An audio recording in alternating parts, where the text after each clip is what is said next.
I don't think when you look at me, you would think of your average veteran. I joined the military when I was 30 years old. I had 4 children that I left at home. They were all in school still.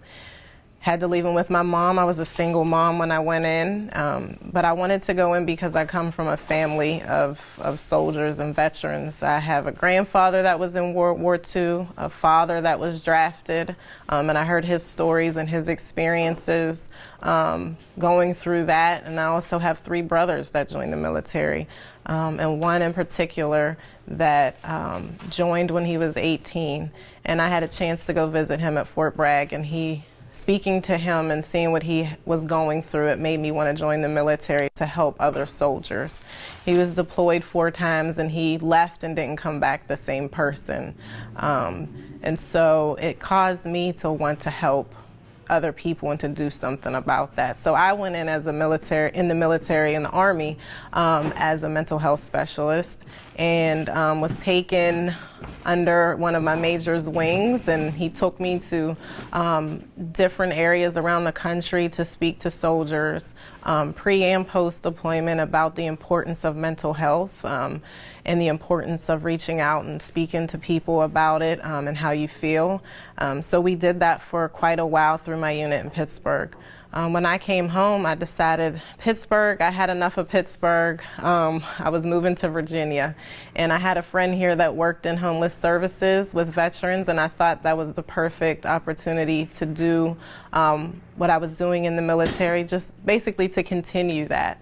And so I worked for Virginia Supportive Housing with homeless veterans, and then I moved to Focused Outreach Richmond, which is another agency that focuses on homeless veterans, and now I'm here at Liberation Veteran Services, where it's a residential transitional program that houses homeless veterans. And so I get to continue my work here as well. I also volunteer in the community to do things for Richmond as far as the coordination of homeless veterans and getting them into stable housing. I just think it's important that we take care of our veterans, and especially me being a veteran, to be there for my fellow soldiers in this way. I think it's not something that's popular.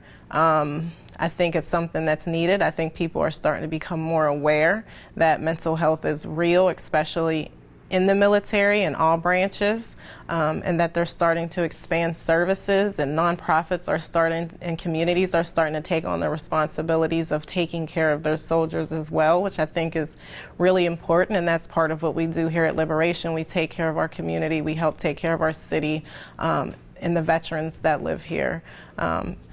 So I'm really proud of the work that I do here. I'm proud of everybody that I work with, and I think that we've come a long way. There's still a lot to do, but I think that we're headed in the right direction.